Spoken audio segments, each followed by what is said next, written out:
And the Jim Norton Show starts now. Hello, everyone. I am howling here, to use Opie's term. Hold on. Somebody Twittered something which really made me laugh. Because Uncle Nino was in here just spitting out lines, and someone wrote with all these lines flying around. It sounds like Uncle Chipno is in studio. Oh, my God, that made me fucking laugh. So, I was saying to E-Rock, we have a couple calls already. But, I would be interested to interview Uncle Nino about his stroke or about, like, getting hit as a kid. Like, the guy could... That family was not meant for fame. They were just a regular family. We're talking about Vinny from Jersey Shore. And then he gets this gig, and all of a sudden he's famous. And now the family's on TV. So they weren't geared up for all these years. They're just regular people who've kind of gotten fame now. So I'd be interested to talk about his real life. Like he does a lot of one-liners and he's silly, but I think he'd be much more interesting just to kind of to really talk to him. I think that would be difficult for you to do. It's a defense mechanism. I know. If he was alone, it wouldn't be. You could probably get a real interview out of him. Okay, let's go to Jerome in Florida. Any idea why guys dress in women's clothes? Hey, Jimmy. Hi, Jerome. Do you want to dress in women's clothes? No, I got a buddy of mine who was just caught with women's shoes and stockings in his car after being injured in the hospital. Okay. And it's really strange. So this whole relationship that my friend is involved in is just taking a weird turn. So he caught her cheating mentally by constantly texting her and calling this dude that she knew, and then all of a sudden, like, now the guy is hiding his own things, like his own, whatever this is. So, well, hold on, one thing at a time. What people say, like Ed Wood was a very famous transvestite, or not even cross-dresser, where he would wear women's clothing while he directed. But he wasn't gay. He loved women. And he said, no, I love women. I just feel closer to them when I wear their clothes. So there are guys that like dressing in women's clothes that are not homosexual. They don't have homosexual inclinations. They just enjoy the way it feels. Now, that's not my thing. I almost wish it was. Like, I put on panties one time for a girl who asked me to, and it felt really good. Like, it felt like your dick felt great, and then your dick felt huge because it bulged out of them. Like, I could understand the turn-on of that without it being a gay thing. So you're saying, but what's it got to do with the fact that his girlfriend was cheating? No, it's his wife. Like, that's the thing about it. Like, he's got obsessed with trying to track his wife down, making sure she's not texting who she's not supposed to, calling people who she's not supposed to, and then all of a sudden, like, some accident happens, he's not able to hide his stuff or be, what he's been doing. Like, she caught him with all the spy gear and all these, like, phone records. And wait, spying on her or other people? Yeah, spying on his wife. So he became completely insecure with their relationship, I believe.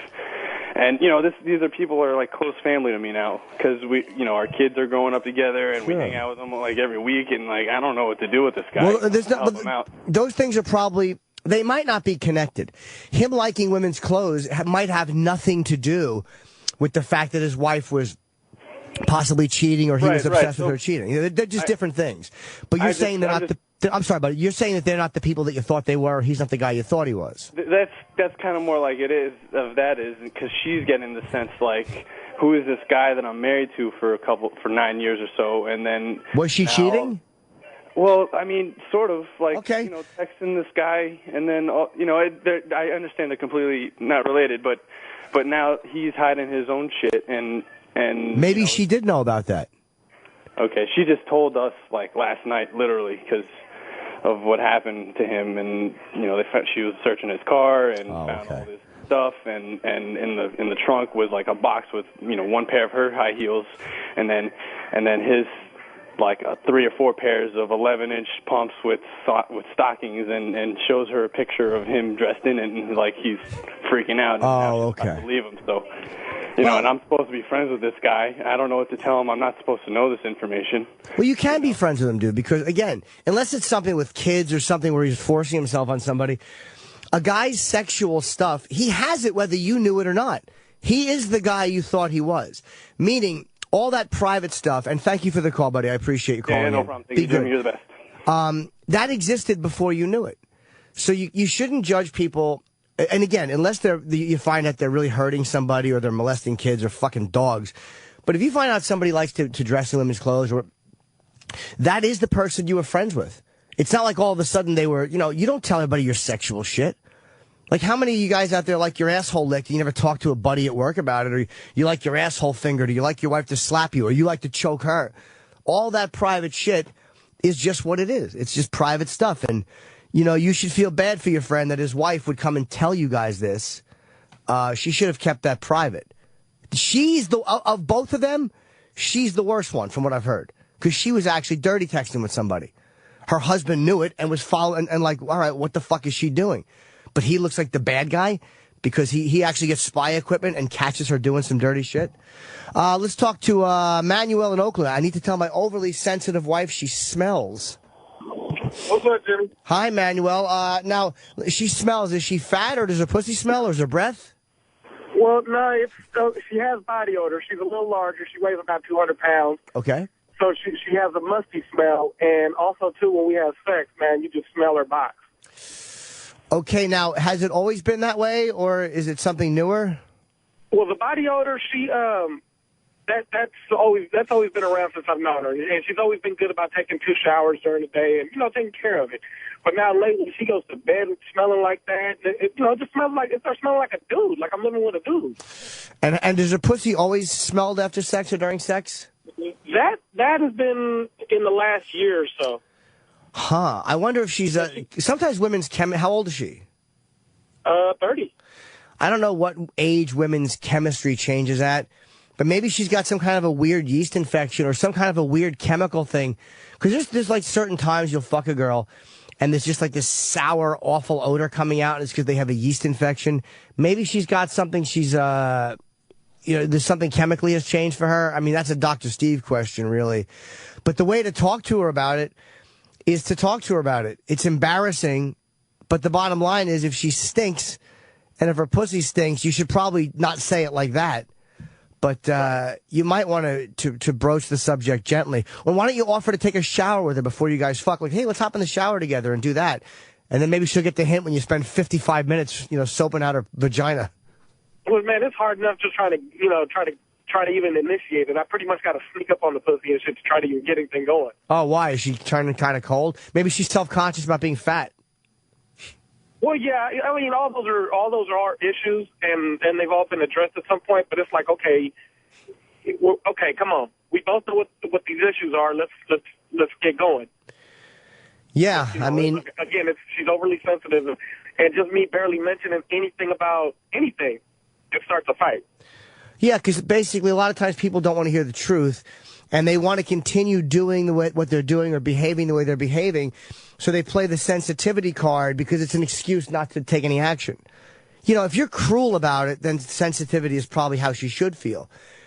But if she's just, look, if she's putting weight on, and she's not fucking you, and she's smelling bad, you have every right to not be happy with that. Have you gotten heavier, or do you smell bad?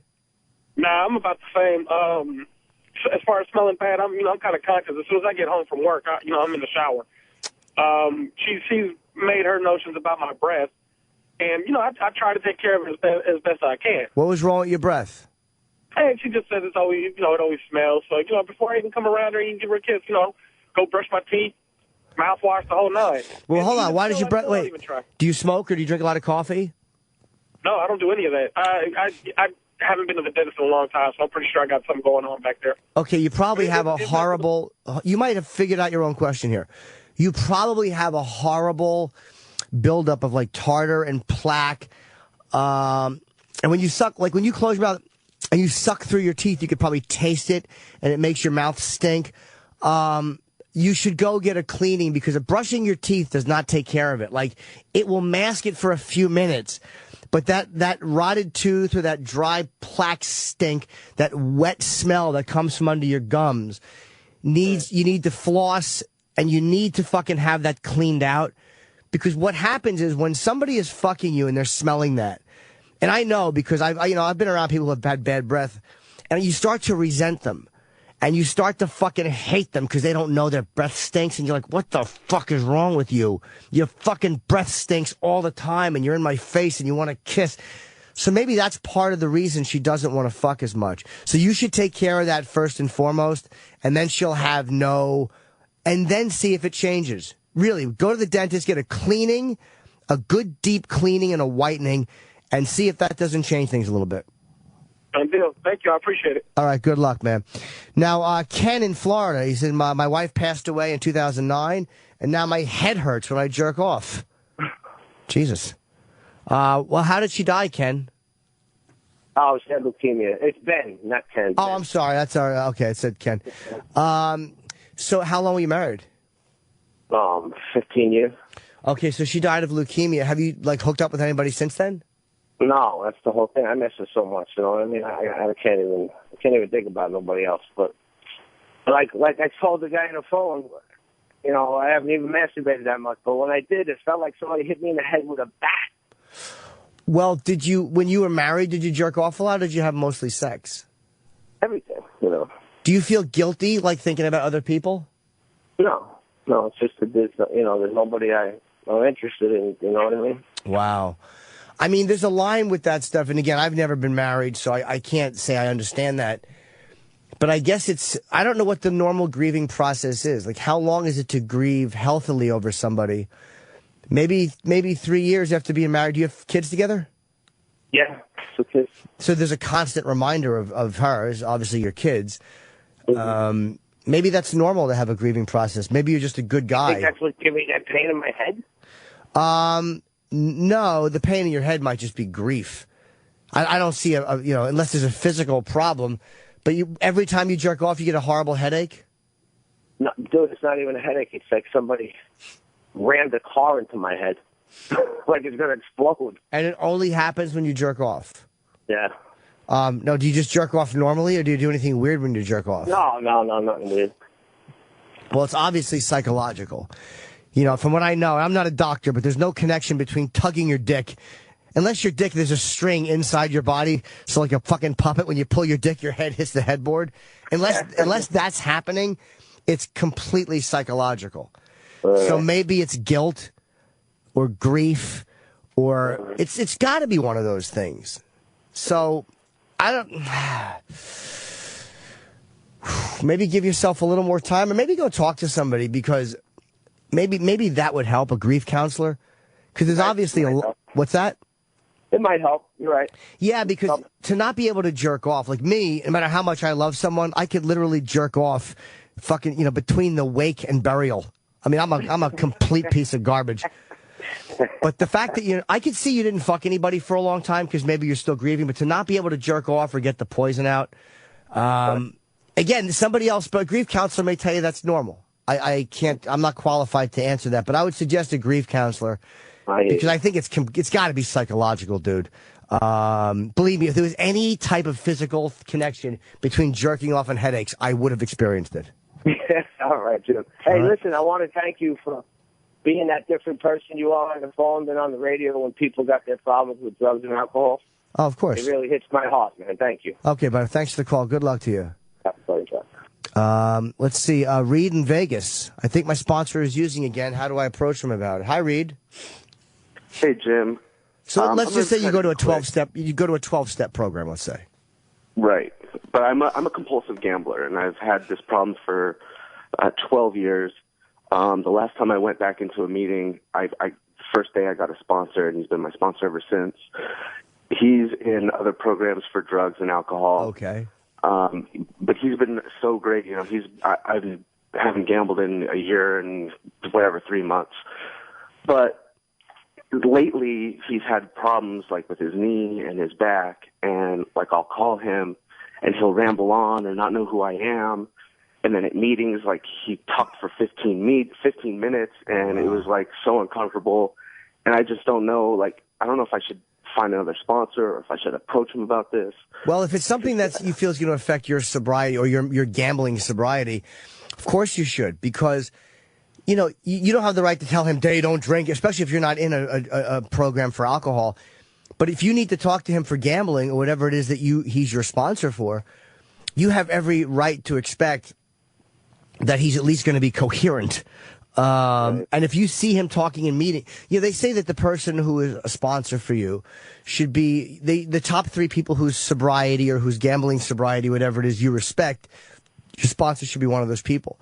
So if you find he's rambling in meetings and embarrassing, that might not make him one of those top 3 anymore. So I would suggest just talking about it, giving him, because he might be on temporary medication that maybe he's not handling well. I would suggest talking to him about it, but you should always talk to somebody about it before you just leave. But there's a way to ask somebody without accusing them. But I think that at least you owe him the question if you still want to continue working with him. Yeah, I mean, he's the only one, that's actually worked with me. That even started the steps. And, so I feel like I owe a little bit of my success to him, in a way. So I have some loyalty. But, I don't know, maybe because he's so much older. I'm 33 and he's, in his late 50s. It's kind of hard to, almost like relate and get that talking started. Well, sometimes we look at sponsors as authority figures, and it's normal to do that, but the reality is they're not authority figures. They're people who are guiding us, but they're also people who are disasters just like we are. They're one whatever it is away from being back to where they were, whether it's a drink or a drug or a gambling episode. So they're not perfect. They're not saviors. They're simply people who have more experience at living healthy than we do, but we're just as fucked up as we are. So I think you have the right to ask him. And you owe it to him, but you owe yourself more. And I would definitely suggest talking to him and seeing how he responds to that. But you definitely should have the conversation. You have the right to ask.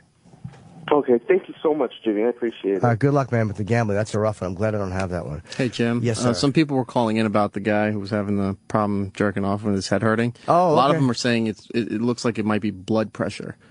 Might have some blood pressure issues. There I am, fucking, you know what? Blood pressure issues, So, all right, if you're still listening, hopefully you're not tugging your dick right now and fucking grabbing your head like the stepbrother in Omen 2. That was a goddamn good reference. Come with me, Mark. So let's see who's got something on that. Then I want to talk to the guy whose ex-wife's a drug addict. But let's see who's got the. Are they just calling anyone on the phone? They were just calling and just saying, let Jim know. Okay, well, thank you for that because I had no idea that could be possible. So Dr. Steve was probably like, you really shouldn't be doing a medical advice show, you fucking idiot.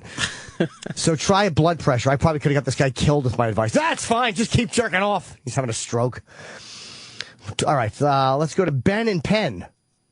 Ex-wife's a drug addict and has turned the kids against you. Hello, Ben. Hey, Jimmy. Thanks for taking my call, man. Sure, I really sure. appreciate this. Of course. Hey, I went through a really bad divorce.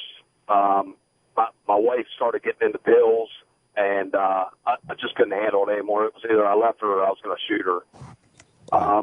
Went out trying to get myself reestablished, kind of more or less, left with the clothes on my back, man. Everything I've ever worked for, she took. Takes, ungodly amounts of my paycheck every week. My kids live in just utter filth. It's horrible, man. I've called Youth and Child Services twice on her, and they just don't seem to help. And my kids, man, I don't even have a relationship with my kids. It's awful. How old are they? I have a 14-year-old daughter and a 11-year-old son. Now, let me ask you, why does your ex hate you so much? She feels as though I left her down. I was looking for a way out of my marriage, Jimmy. I found a chick and I rolled. Okay. You found a better looking chick? She's better all the way around. Younger? Jimmy, it was so bad. Yeah. Okay. It was so bad, dude, that she literally turned my mom, my dad, my sister on me, and the only one that ever stayed true was my brother. And that's all the support I've ever had. And it's finally starting to come full circle to where my family, sees what's going on. And my dad had to have her evicted out of his house. It was awful. So she might be, not to cut you off, but she might be obviously a pain in the ass or a shitty whatever. But you did do something that, like women, there's nothing going to upset a woman more than the guy finding a younger, hotter chick. And meanwhile, you've pumped out kids with this one. And then you find a better version. So, of course, and I'm not saying what she's doing is right, but don't be shocked that she's vindictive and awful. Because that's the thing for women. Like, our bodies don't go through it when kids pop. We don't have to deal with that shit. But once a woman pops out a couple of kids, they're no longer new and fresh. So when the husband goes and finds somebody newer and fresher, you've already done something with her that she can never undo. So no one will ever meet her. You understand what I mean? So I'm not saying that she's right to be a cunt, but you did do something that would drive any woman to be fucking horribly vindictive. Right. And how long ago did you guys split? Man, it's been 3 years. And has she found anyone else?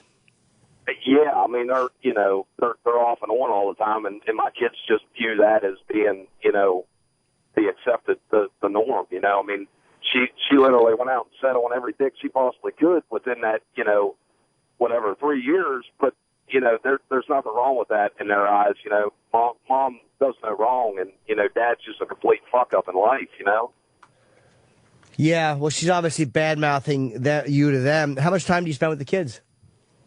I mean, I tried with my son from the day I left. I mean, my daughter, she just completely went 100% with mom, and just has nothing to do with me. She started to come back, but the only time she comes back is when she needs money. That's it, man. Well, in their eyes, they don't, they're young. They don't understand the dynamics of a marriage or a sexual relationship or how, whatever happens in a marriage. So, they always talk about how divorce fucks kids up. So they see you as the one who fucked it all up. You're the one who left. Again, when they get older, they'll understand more. But right now, you're just the dickhead who left them and mom. And now she's in this shitty back and forth with this other asshat. So, of course, you're the fucking bad guy. So you have to kind of, again, not having children and never having been this, I'm speculating, but just spend time with them and try to explain as best you can without totally trashing the ex-wife. And eventually they'll see it. Eventually they'll understand more. But I think if they're young, it's probably really hard when all they see you as is the guy who left, and now they're in this fucking broken home with this other shit dick running around, breaking up with her, dating her, breaking up with her. Jimmy, as big of a douchebag as I am, I've never said one bad word about their mother. That's smart. That's smart. What you might want to do is... I know she trash talks me all the time, but I try just to completely keep a level head, man, and just, Sure. I focus my therapy is my work, man. I drive truck, and I just go all the time. Just never stop. Do you ever explain to the kids nicely why she badmouths you? Like, maybe let them know this is why your mother's so angry at me. And maybe admit if you've done anything that you could have handled better, maybe tell them you could have handled certain things better. Like, and in a way, maybe you're telling, like, without saying it, maybe you're addressing why they're mad at you too. But if you say, look, in a marriage, and whatever you would say, if in a marriage, people fall out of love or these things happen, and maybe you explain that's why she's so mad at you. So the next time she's shit talking you or motherfucking you, they'll have that little explanation in their head.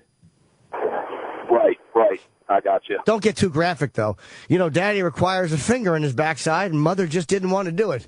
Don't get that fucking... Don't be that honest with them. Don't talk about how the new one sucks your fucking balls up through your helmet, and mother couldn't do that. Right. All right. Thank you for the call, man. Good luck. Thanks, man. I really appreciate it. Sure, buddy. Ron in Maryland used to have a much bigger cock. What happened? I think I know what it is, too. You're a black guy, and you got vitiligo. And the light of your skin just began shrinking. What happened, Ron? Hey, first of all, I want to say, I saw you at the comedy show in Baltimore a couple weekends ago, man. Great job. Thank you for coming. Thanks for taking a picture with me. Thank you, buddy. Yep. Hey, I want to say, I'm 43 now, and up until I was about 30, 31, I mean, hey, I'm an average-looking dude, but I always prided myself because I had like an 8.5-inch cock, man. It was pretty thick. All of a sudden, throughout my 30s, I mean, I still get hard, but really hard. But it's only like 7 inches. It's like what happened? Have you put weight on? I have put some weight on. How much? I put on about 25 pounds. I used to be 200. Now I'm 225. That might be a big part of it, dude. Plus, I think as we get older, our erections aren't as good as they used to be. So maybe there's some less, the combination of less blood rushing to your dick. You're not diabetic or anything, are you? Yeah, I'm sorry. Are you diabetic? No, not diabetic. I am pretty high blood pressure, but I am medicated for it. Are you allowed to take Viagra or Cialis? Never asked my doctor yet. To be honest, I was kind of embarrassed to ask. Oh, God, don't be. You're calling a radio show telling us that your dick is fucking shrinking like Lily Tomlin. Don't be embarrassed to ask. Fuck it, I would never be embarrassed to ask my doctor. That's the first thing I'd say. Hi, what's your name? Jim Norton. You got any cock pills, doc? Fucking right. Don't ever be embarrassed. Fucking, the doctor, they don't care. They look inside your asshole. They look at your grimy toenails. They fucking look in your dumb eyes and your ears. Talk to him and tell him, look, my dick is not like doing what it used to do. He'll probably suggest that you lose, some weight. See if you can lose the 25 pounds. That's a good motivator. Go to the gym, tighten up a little bit, get the body in a little better shape, and then maybe the blood will flow a little better, and then see if a Viagra or a Cialis helps, and you might get a lot of that back. Awesome. Thanks, Jim. All right. Good luck. Bye.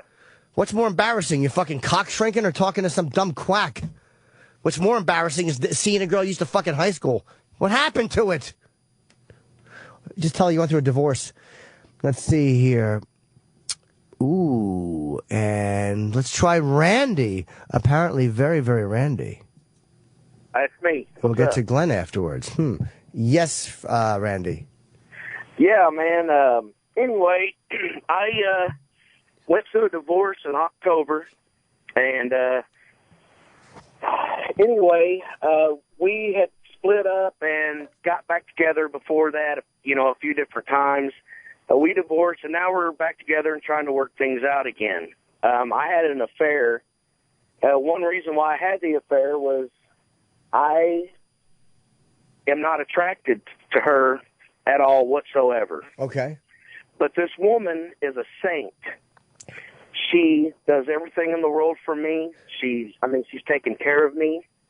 When work got slow, stuff like that, when I've been sick, Yeah. And, that's why I married her, and it. Were you ever that attracted to her? I'm kind of weird. I think I have a sexual problem. I'm kind of like one of those guys that like to see if I can fucking hit it. Yeah. And then once I finally get it, I'm kind of satisfied. Then I'll fuck for a while, and then I'll be done. Yeah, you don't have a problem. You're called being a male. Believe me, I understand that. Okay, and we anyway, we're back together, and we're trying to work things out. When I'm away, when we were divorced, I became an over-the-road truck driver, and I've always been a local driver. I was miserable without this woman, and any other time I was away from her, that we had gotten an argument, whatever, split up, I was miserable without her. See, here's the thing. I'm sorry to interrupt you. Do what now? I'm sorry to interrupt you. She seems to me like she's a mommy and a maid and a caretaker, but because you have this thing sexually where you like to fuck new girls, like every other man, I hate to say it, you want your cake and you want to eat it. We want to have the nice caretaking mommy who makes things better and who looks out for us when we're sick and who does our whatever. But then we want to go out. She does. Yeah, of course. And then we want to go out and fuck other girls. So I guess in a marriage, the decision you have to make is, do I want to stay married to this person who I'm not attracted to at all? And either A, continue to cheat, or B, just keep fucking a woman I'm not attracted to? Or do I want to free us both and let her find a guy who will want to fuck her and not cheat on her? And you could find a woman who you want to fuck, but you may have to be a little more independent and do shit yourself. But it seems like you're going to have to reconcile those two things. Right. And I've been trying to figure out ways to make myself. I mean, I can fucking jack off and get a nut in 5-10 minutes. What's the language? Sometimes quicker than that. I can get in bed with her, stick my dick in her, and I won't. I can think of other women, have all the other women going through my head, and still won't. What's the longest you go without jerking off? How long? Maybe shit, man, 2-3 days. But so why don't you go a couple weeks without it? Sometimes I'll jack off fucking 3 times a day. Yeah, so that's a kind of addictive behavior. So why don't you give yourself a couple of weeks off, so this way when you touch her, when she touches you, it might feel a little better. Sometimes we just have to get rid of all the outside shit that we're doing, and then you find yourself refocusing on the person. Like they become, when you're not looking at the person you're with as one of 200 options, like, yeah, I know I got this. Yeah. When you're looking them as the option, it might be easier to be turned on by her. Thank you for the call, man. All right. Good luck to you. Thank you, Jim. Be good, buddy. Now, let's see. Glenn in the Bronx says, I'm a big fan of Jim, but he's all wrong about coddling women. Yes, Glenn. Well, that's how they take the call. I guess the screener translates it to that. Okay. Yeah, not all wrong. What I was saying, my point was, some of the best advice I ever get on what's going wrong under my roof are friends of mine, same age group, you know, mid to late 30s, that never took the plunge. And it's like, you sit there and you say to yourself, if you lived it, the rationale that you're using, it'll go out the window only because, Jim, you'd have to be Jesus Christ himself. Right. There and know you're writing this check every month. She's out all hours of the night. You are slaving at the job just to provide. Right. You're literally being told, F you, I'm gonna not only walk on you, I'm gonna do it with heels and dance on you. You're tossing and turning. You're loyal. You don't cheat. She's out there. She's saying this, that, and the other. I'm not going to sit there and cater to you. I'm not your mother is a great line. I'm not your mother. But hold on, let me ask you a question. How am I wrong about coddling women? In what way am I saying that they should be coddled?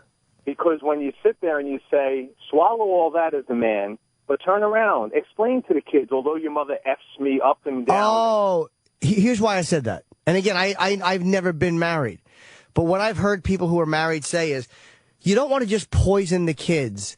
Yeah. Like, I didn't say tell the kids it's all your fault. I said explain some of the dynamics of what happens. Like, you know, people they fall out of love or whatever it is. And then as they get older, because they're young. So what is he going to say? Hey, your mom's a cunt. Like, that works for as adults. But like, I've never heard parents who are divorced say that motherfucking each other to the kids is healthy. What I've heard is if this guy wants a better relationship with his kids, he wants something. So if you would talk to the kids and say, look, this is what happened. We weren't in love. Here's what I was doing wrong. Like, kind of own your part of it.